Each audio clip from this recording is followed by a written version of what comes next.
What's up, guys? Back here with Korbin Miles, actor and influencer. You've seen him all over the place. You've seen a reaction to Miles's mock. Not a big fan of Lucas Van Ness, among some other guys. I'm glad you were wrong. Yeah, it seemed like he was picked exactly where a lot of people thought he was supposed to be picked, with the Green Bay Packers.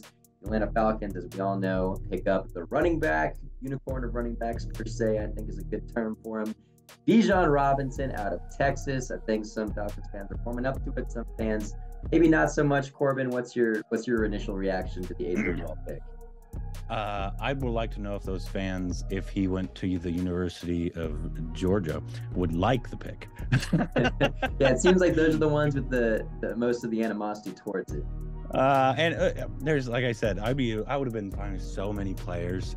Jalen Carter, I would have been absolutely happy with, but I am thrilled with Bijan Robinson because, man, even though he's not a dog, he's a dog. The Bijan Robinson, dog. Yeah, he's a dog. He is such an amazing player, and he makes our already elite run game even more elite, if not one of the top 2 running games in the entire NFL. Good luck stopping that. With how Arthur Smith likes to do it, we basically have our own Christian McCaffrey on even, I mean, I don't want to say even better because he hasn't played a snap in the NFL yet, but he potentially could be because I think he's a better size overall than actual Christian McCaffrey. But man, he's going to be so fun to watch, and I think a lot of people are also discounting Algiers' role in this. Like, people must not watch the NFL, because I'm pretty sure Zeke and Tony Pollard were a big thing for a long time. Like, fantasy-wise, yeah, you hate it because, you want one running back to get it. But in terms of just NFL play, which, our coach does not care about fantasy, you like to use Thunder and Lightning. Use Algier and use Robinson in the slot. He's such a versatile weapon. And now we have, at minimum, 4 incredibly versatile weapons on offense in terms of Kyle Pitts, a unicorn, Bijan Robinson, a unicorn, Drake London, an amazing receiver who we are just now starting to use because we actually have a competent, hopefully, quarterback throwing him the ball, and the old guy in CP who's still an amazing offensive weapon. I mean, I'm super excited, man. I love this pick. What do you think of the pick? I thought it was a great pick, especially, I think people are underestimating sort of, and you touched on it, just what this offense is all about. Everyone saw, like, oh my God, Atlanta already has the running back. Why are you taking the running back? And you're right. I think that the Falcons I saw someone mention this. I think they're building a team that is based off of smash mouth football for defenses that are unprepared to face smash mouth. Yeah. You don't have defenses that are prepared to face off against those kind of offenses. I mean, you don't have a lot of run-heavy offenses in the league anymore where it's built like that. I mean, Tyler Algier, yes, he's the bruiser, but now you have Bijan Robinson, the guy who can break it open. And you saw it in the press conference with Arthur Smith and Terry Fontenot when he was first announced that, he's going to be lining up in the slot. Like, he's not going to be just that, every down running back where you just hand him off the ball, toss him the ball, formations, whatnot. Arthur Smith said it. Of course he's going to be lining up there. He's a running back.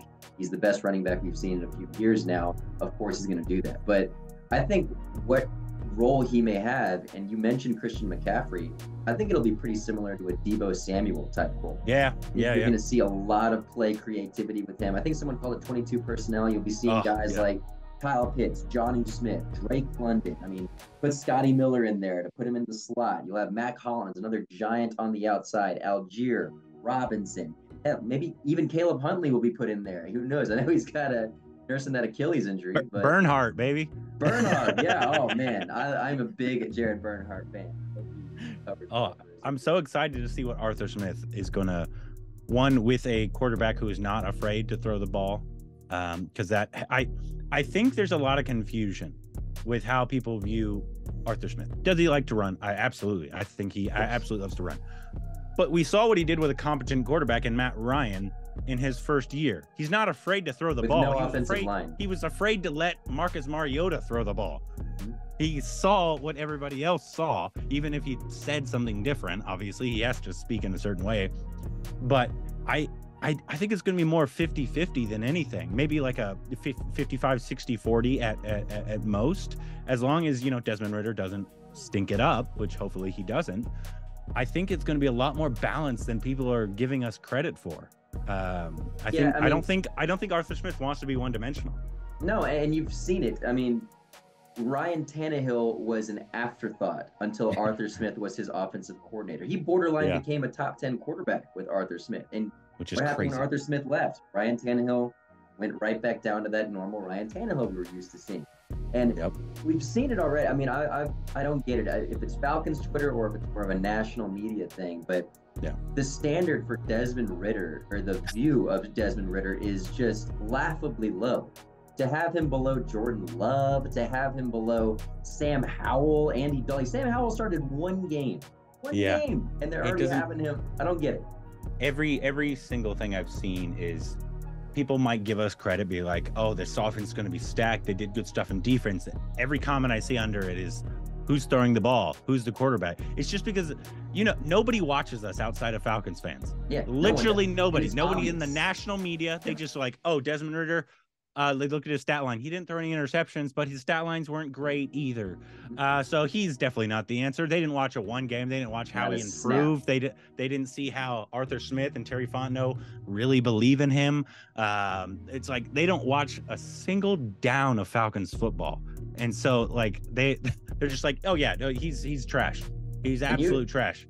And for those that have been paying attention all offseason, this has been so obvious. They have been so supportive of Desmond Ridder from the beginning of this offseason. We're going to surround him with the talent that he can have. They're expecting him to take that huge second-year jump. Arthur Smith has said this repeatedly. Terry Fontenot has said this. And just look at the offense. It's an offense built for him to succeed. What is a quarterback's best friend? A fantastic run game. What's another good thing? A blanket. A guy who's 6'6", 6'5", that you can give a 50-50 ball to. Maybe his roommate, Drake London. How about that? A guy that he's already buddies with and has great chemistry with. I mean, I don't want to go off and compare him to Jalen Hurts because of the way the teams are built, because there is a similarity to it in that the team is surrounding their young guy who's sort of unproven at that point. Jalen Hurts, I think, was sort of not an afterthought, but there wasn't a firm belief that he was that guy yet. Yeah, once he got that supporting cast, he was there. So I think the Falcons are sort of taking a similar approach to how they're hoping Desmond Ridder develops, by surrounding him with as many guys as possible. And for Falcons Twitter, and other people for that matter, if Desmond Ridder does not work out, say he has a season where he regresses, I don't think he will. I think he's going to have a very big improvement this year. He has to. The offense is built for him. But if he doesn't, you have a team that is tailor-made for the next guy who perhaps could be on a rookie contract as well. So I think it's a win-win situation. People best hope we don't suck again, because have this offense with Caleb Williams, have this with who's the other guy? Drake May. Yeah, Drake May. I mean, you best hope we aren't like actually good with Desmond Ridder, because that would be like an unstoppable offense to put those elite quarterbacks on this offense. I mean, it's a wonderful thing to think about, obviously. I don't think that'll happen either. I think we have a very good shot at winning the division this year. I think they're favorites at this point. Yeah. And so that I don't see that happening, but they best hope it doesn't, because that would be insanity to put Caleb Williams or Drake May on this offense with all these weapons. That would be insane. On a rookie contract. It would be absolutely beautiful. Do I want Desmond Ridder to succeed? Hell yes, I do. But I mean, would I take Caleb Williams? I would in a heartbeat. But that's also, I love. I've said this a couple times too. For the national media folks, if I'm sure something they would love to see, I put this theoretical out there. Say Desmond Ridder does not do well again. Making sure this is perfectly out there. I think and hope he will succeed this year. But if he doesn't, imagine the heir apparent to a great offense, Shedeur Sanders, Deion's kid, takes over at quarterback. That would be a national media darling. Oh, that would be cool. They would be all over that. I'm sure that would be mock drafts for I'm sure months to come now. Even if he does well, I bet. Yeah, so the first overall pick, I'm already, once he picks his number, I'm getting a Bijan Robinson. Oh man, I can't wait. Immediately. I'm hoping he gets 34. Yeah, personally. I mean, there's that whole theory about Drake London going to 15 again. I hope so. 5 and 5. I'm cutting Felipe Franks, R.I.P. But I'm pumped about it. But I'm equally, maybe not equally, but almost as equally pumped as for a second round pick. Like a lot of people, I was not actually very aware of him. I had heard his name because I was like, I don't know. I didn't think we were going to go O-line in the first round. And I was like, we could maybe in the second or third, depending on what we decide to do. I thought cornerback would have been a good spot in the second as well. So I think a lot of people were kind of actually caught off guard with this. And so a lot of people didn't actually research a lot about him, know a lot about him. They're like, he's a tackle. Why would we play him at guard? And then you actually do some research, you watch his stuff. In the Senior Bowl, they made him play guard. And that is the biggest hole on our offensive line, was obviously, thank God, hopefully he pans out and we don't ever have to watch what's his face at left guard again. But I love this pick, and now after researching it a bunch, because I think to add to a already good offensive line, if he comes in and is just a staple at the offensive line now, that's just gonna that makes our running game even more. You could argue that our passing offensive line could improve, and hopefully it will, but that would make it, if not the best offensive running line in football, man. That just makes it very exciting, and the fact that we filled a major need on the offensive line. I love the pick. What do you think about it? Yeah, and it's funny. I had sort of a similar reaction, especially since they traded up for the pick. That was another thing. I thought maybe they were going after a different guy like Keon White from Georgia Tech. I thought maybe he was a possibility. I thought they were going after the corner from Alabama, Brian Branch. I thought they were going after Branch. Yeah, I'd heard they were interested in Brian Branch as well. But I think something that was also very telling of Matthew Bergeron was they released video from the Cowboys war room when they were making their draft pick at pick number 26, and it was between Bergeron and I forgot the name of the guy they picked. Yeah, I forget. I think it started with M. His last name. No, I think his last name was M. I forget what his name was. I saw that as well. Whoever the pick was that the Cowboys ended up taking, it was between those two. And the Cowboys know how to draft offensive line very well. They've done it almost to a science the last 6 to 7 years. So I think a lot of Falcons fans were saying, "Oh man, like we could have gotten this guy had he fallen to their pick." And I think that's such a you see this all the time. It's like, oh my God, the team reached. Like, you have no idea where these guys are actually on draft boards for these teams. Like, no, and you have no idea what other teams are gonna do. Yeah, I mean, Mel Kiper and all these other analysts will have their big boards, and that's basically what fans sort of go off of, because who the hell's watching offensive line tape? No one's watching offensive line tape unless it's Peter Skoronski or Broderick Jones, maybe those top 3 guys. But it's clear that this guy was on a lot of teams' big boards in the first round, and the Falcons clearly had to go get him if they really wanted him. Otherwise, someone else probably would have picked him before. I think they were at pick number 42 originally, and then they traded up to another spot to get him, I believe. But I mean, I think that shows the commitment to the run game. They're doubling down on it. They double down on the running backs. They're doubling down on the offensive line again with that smash mouth football. But as far as picks are concerned, a guy that I'm really excited about, who I think was a little bit of a steal, he's a little bit undersized, is Clark Phillips. I'm all about Clark Phillips. I know he's just 5'9". I know he's a little bit undersized, but I really like that pick. Reminds you of Brent Grimes without the outspoken wife, right? Got some baggage, reminds you of that kind of size, though. I loved Brent Grimes when he was here, man. Brent Grimes was a stud. He reminds you of that style, though. He was a ball hawk. This guy even more so. I love the pick as well.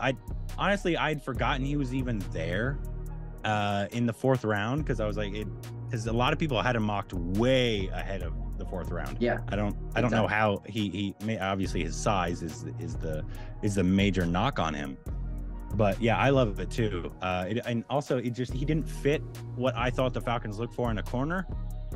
Are we like the much bigger bodied guys? And so, but obviously they have a plan for him. I love the value. He's probably the best value of the entire draft This is for the us. Pac-12 Defensive Player of the Year we're talking about here. I mean, he's Yes. to get the guy like that in the 4th round. I mean, you got to just go off of value at that. I mean, Stetson Bennett, 4th round pick. You know. Yeah. So I'm assuming he'll slot into our slot for corner, obviously with Terrell and then Okuda. Casey's out of the picture. Yeah, Casey out of the picture. Obviously, the cornerback outside of Terrell is going to be interesting because we have a whole bunch of different people. Whole bunch of different people. Who's going to be the standout and be obviously is cornerback 2 after Terrell, and then where is our 4th round pick here going to end up? I think he'll end up in the slot, but I'd be really interested. Hopefully, Okuda can go back to form and become the former first overall, not first overall, but first round talent that he was drafted to be. Because he was there was no question who was the best cornerback when he came out. It was him. Yeah, it was him, and then drop off AJ Terrell. Yep. And so obviously his injuries derailed him, but that's gonna be super interesting. We have a pretty darn stacked, hopefully at least, cornerback room right now. I think it's become our secondary's become you could argue defensive line now this year. We just don't know because they haven't played yet. I will say, but in training camp, this will be extremely interesting to see who makes the team and who doesn't. There was going to be some cuts that I think people are going to be like, whoa, like I thought that guy would be a shooter. Like Ade Ogundeji, I think is a prime example. And I mean, he's just 2 years removed from getting drafted. He had a pretty good rookie season. Last year, I think he dropped off a bit, but I think he's a guy that you look at this roster right now, it's just like, there's not a lot of space for certain guys right now. No, and that's obviously Terry and Arthur talked about wanting that, obviously. It's a good problem to have. A very competitive and hard roster to cut and make, which is what you want. That means you just have a bunch of elite, really good, talented players. Like, I mean, at this point, does Avery Williams make the roster as a running back? I mean, you've got a pretty crowded running back room now. Yeah, I think he probably will, just unless they find a different returner. He's an elite returner, though. I mean, how do you move? But you also have CP. Huntley? I mean, there's so many options now. Yeah, you don't, because you don't know. Obviously, I'd be hard pressed to think they would cut CP. I think they want CP here, but obviously after this year, I don't anticipate having CP back after this year. I think he's either going to retire or they're going to move on, just because he's obviously older. He's dealt with injuries the past 2 years, but he's still a really, really good player he's very versatile. But yeah, it's interesting because we don't even know what Huntley, our other running back that got hurt, right? It was a pec, right? Achilles, pretty serious injury. Achilles, yes. We don't even know if he's down with it. We don't even know if he's going to be able to return this next year with that. And that was another thing that I thought people didn't consider when that Bijan Robinson pick was made. Because they're like, they already have running backs. So yes, we have Tyler Algier. But Cordero Patterson, great guy, great running back, wrong side of 30 years old as a running back. And then you have Caleb Huntley, who tore an Achilles. That's a huge injury to come back from. So in reality, you only really have one sure thing at running back. I mean, Cordero Patterson, the 2 seasons what if he goes down? Running back, has started very strong. Usually it's like the first 6 games, he's a fantasy guy. And then, I hate to use a fantasy example, but you know what I mean. He's very versatile. And then towards the end of the season, he's kind of trailed off slightly. I think now, adding Bijan Robinson, you can move him more to the slot in addition to using him at running back. Maybe have him in running back, running wide receiver routes to sort of fit what he's doing at his age. But yeah, I mean, I think that's another thing that wasn't even taken into account when Bijan was picked. Yeah, and another thing about the pick, I like it because I think it still emphasizes their strategy of best player available. I think it's 3 years in a row now. Yes. That we have taken. You could argue a different wide receiver if you'd like, obviously for Drake London. But he was the first taken. But he was their first pick, so obviously he was number 1 on their board in terms of wide receiver. Hey, bud. Sorry, my son just came in. You could, so the first year Kyle Pitts, obviously he could have been even the best player in the entire draft, right? Yes. And then the year after that, Drake London, and now Bijan Robinson. So obviously, maybe if we're much farther, hopefully down in the draft board, where the consensus is a lot different, yes, then that would be a little more interesting. But they clearly, I don't think there's a question. If we are in the top 10 again, just look at what the consensus probably best player on the board is, regardless of position, because we don't give two shits about the positional value in a draft anymore. Tight end at 4, running back at 8. I think it makes it quite easy, especially if you're in the top 10, of what player they're probably going to go with. Not a Nolan Smith or Luka Van Ness, who are both, I think, good players, but they are nowhere near the consensus top of the board.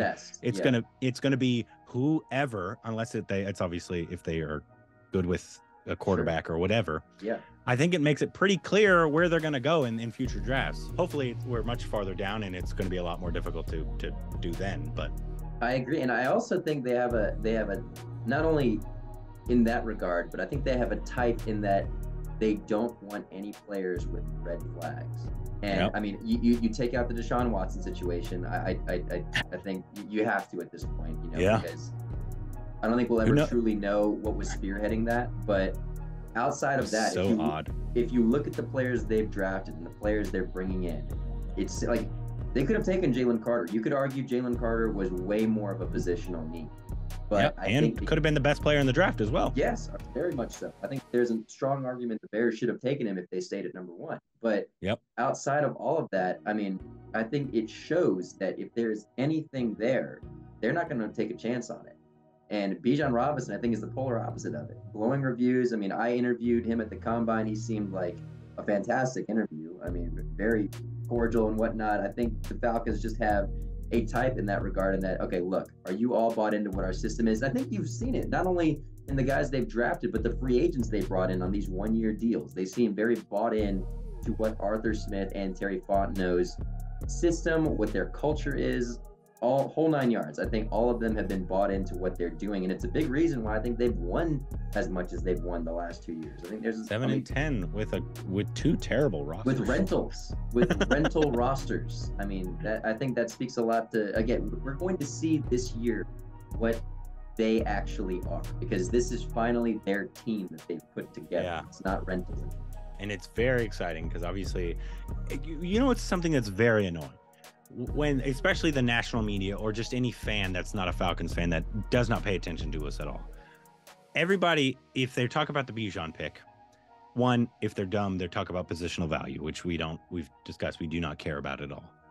But there's they have so many other glaring needs talking about the Falcons. I'm like, what are you talking about? What glaring needs? You clearly haven't paid attention. No. Because they addressed almost everything defensively this offseason. Every outside of defensive end, which I would Calais Campbell obviously is probably going to play a little more defensive end, obviously. Yeah. And obviously we have 2 draft picks. D'Angelo Malone. Exactly. Guys like we had last year. Our defensive line is good. Yeah. Our secondary is elite, you could argue. Yeah. Hopefully. If guys play like they're supposed to. Linebacker, I guess you could argue is a we don't know yet. Got young talent there, though. Yeah, we don't know yet. And then our offensive line now elite, 100% elite. Elite weapons outside of maybe corner, wide receiver past 2. I think a lot of people want that firm wide receiver 2. I think that is actually. I think Jonnu Smith is going to be our tight end. Yes. Kyle Pitts and Drake London are going to be 1A and 1B. And then you have, who do you want? You have CP out wide. You have Bijan Robinson out wide. You have the 4 other wide receivers that we've signed Matt out Collins, wide. Scotty Miller. Yeah. There's I don't think there's actually a glaring need on this team. In fact, I think the wide receiver room may actually end up being a little bit crowded because you still have Bernhardt. You still have Darby. I think Darby is going to have to work pretty hard in training camp to make the team. It's going to be sad to see him cut, unfortunately. But they're still there. That's the thing. It's still a very crowded room as it currently stands. I mean, I believe I forgot the name of the guy they just now signed as an undrafted free agent, but there's another guy in there. Again, there's going to be some tough decisions. It's just annoying when people that obviously they don't pay attention to us once again in the national media or just random fans on the internet. Maybe they're talking about quarterback because obviously they haven't watched Desmond Ridder at all, and I get he's played 4 games, so I guess you can say that's a glaring need. But also, who are we going to take? Will Levis? No, we're not going to take Will Levis. We passed on him. Yes. And every other team did as well. I don't see anything except for arm talent that Will Levis was better than Desmond Ridder at all. Won more games, took him to a playoff. Yeah. And so it's so frustrating because I'm like, one, we don't have that many glaring needs. We'll see how it all comes together this year, and hopefully it comes together well. We have a 4th place schedule. I don't think people realize how good we are set up this year. Second easiest schedule in the league, I believe. Yes, this year. We are very well set up to do very well this year. Oh yes. I mean, I really do. I know you said it. I do think this division is the Falcons to lose right now. I think you can make an argument that Tampa Bay may be the worst team in the division. They're the worst team. Easily. They have no firm answer at quarterback. I think Todd Bowles still kind of the jury's out on whether or not he can coach without Tom Brady as his quarterback. We're going to find out real quick.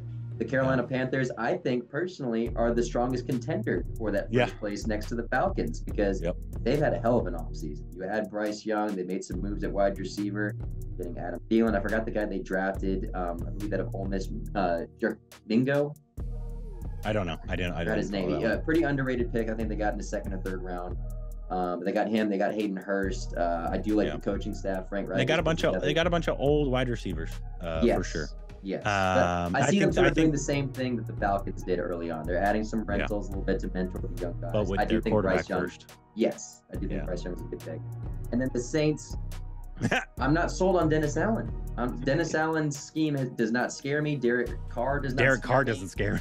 No, Alvin Kamara, we don't know what his situation is going to be. Michael Thomas can't stay healthy. Derek Carr is basically a slightly better Andy Dalton. Like, I don't understand why they gave him that contract that they gave him. Like, he proved he can't, like, he can be I think he can be a really good backup in this league. I don't think Derek Carr is anything elite or anything to be scared of. And that team is just getting older, and they lost also a lot of pieces in the offs to us. Derek Carr to me has always been sort of a good Kirk Cousins. Like you need to have a good team around you, and he'll take you to the playoffs. He couldn't even do anything with Darren Waller and Devontae Adams. Yeah, I mean, I do give a slight mulligan to it just because I think there was some other issues with that team. I'm not sold on Josh McDaniels as a head coach, so yeah. Who knows? But I've always kind of had a slight soft spot for Derek Carr, but I always think Derek Carr has been that guy that you need to have an elite playmaker. Like I think Derek Carr would thrive in Atlanta system, to be honest with you. But compared to New Orleans, you could argue any quarterback could succeed of course, in ours, which is why I think a lot of people discount what Desmond Ridder can do. They don't. I think, not that this is a shocker, I think Arthur Smith is extremely full of himself in terms of his capability, which is good because I think he's a very capable coach. But he's like, I think I am the mastermind. I just need somebody to execute it. And so, like, he doesn't need would he like a Patrick Mahomes? I think absolutely he would love a Patrick Mahomes. Everybody would love. But he's like, I think I can do it with a 3rd rounder. I think I can do it with a 3rd rounder, guys. If you can pass accurately, do it like I want you to, go through your progressions, I'm going to set you up for success. And they have. And that's why I think a lot of people that have paid attention have a lot of faith in Desmond Ridder, because I think he can. I don't think I'm not going to say it's easy to, thrive in any system because it's the NFL.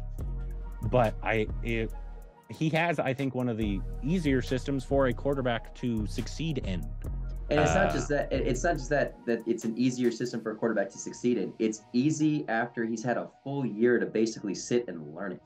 Yeah, exactly. He had no pressure at the beginning. I think that was a big part of why they have so much faith in Desmond, is that he sat there for a year and learned. I know, granted, a lot of people wanted him to start before he actually did. Maybe he should have, but at the same time, he was getting no pressure and getting discouraged, getting sacked, kind of losing some confidence early on in his career.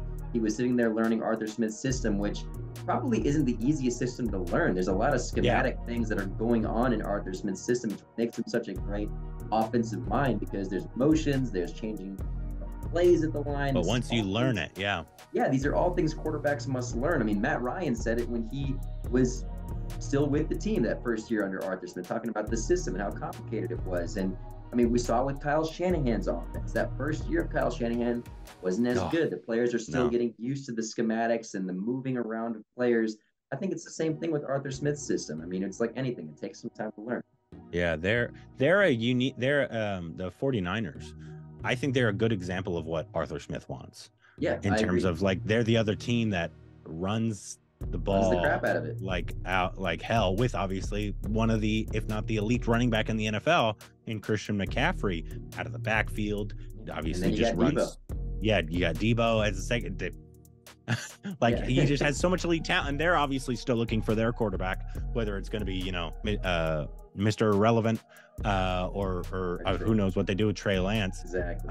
Which is somebody that I wouldn't mind if Desmond doesn't look like he's the guy. I wouldn't mind sending like a 3rd round pick for Trey Lance. I'd like to see a little bit more from him before I send something like a 3rd round pick. Like I'd like to see. I still don't know what he was my favorite quarterback coming out that year. Yeah. He was my favorite quarterback.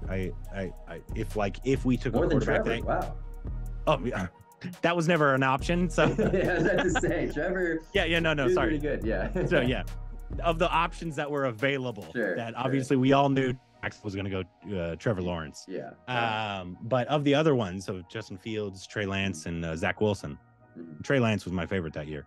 Yeah. And so I wanted Kyle Pitts, but if we would have taken a quarterback, I would have been fine with him.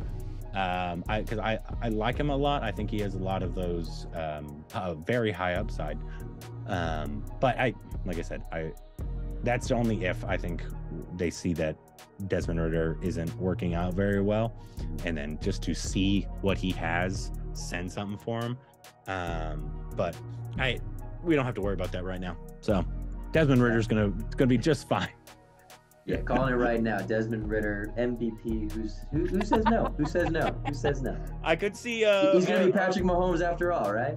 Our Bijan Robinson being Offensive Rookie of the Year. I think that's the favorite. There's gonna be a lot of people taking Bijan Robinson in the 1st round for their fantasy drafts. I very well might. It could be me. Who knows? I'm very biased in my fantasy play. I always overdraft Falcons just because if I'm going to play, I want to have fun and I want to root for my people. I never draft a Saint, ever. I've never once drafted a Saint player. Neither have I. Yeah, Younghoe Koo has been money for me the last few years. Absolutely. Absolutely. So, yeah, overall, I don't know what grade I'd give this draft because I'm not really good at that. Yeah. Yeah, it's hard to judge a draft class right away, but I'm very pleased with it. I don't really know much about the 7th rounders. These are our first 7th rounders. Who does really? I mean, it's at that point where if you weren't watching them in college, you really don't know. Yeah, and these are Terry Fontenot's first 7th round picks ever, right? I believe so. Yeah. Yeah, he never. A lot of people thought he was just going to trade them for a better pick. Yeah. Who knows? But I think it was a center and a defensive end, right? Another defensive end. I'd have to check. I don't even have it off the top of my head. People tuned out after the 200s, man. Exactly. Yeah. There's still some gems there. Yeah. But I'm excited. This is an exciting time. I think the next option for us is what happens with Corey Davis. Yeah, that'll be an interesting one to add. Yeah. Because I think obviously that's a very popular thing on Falcons Twitter. Is he going to get released? And obviously the logical choice is Atlanta, where he did very well with Arthur Smith. Yeah. And they have a history of doing things like this. Yeah. And obviously he would then be our number 2 wide receiver. Yep. After Drake London. And then then the receiver room gets really interesting. Yeah, who are you gonna cut, man? Yeah. You can't keep all those wide receivers anymore. Yeah, that's a lot. That's a busy room right there. Yeah, maybe they don't even do that if they are happy with their room at that time.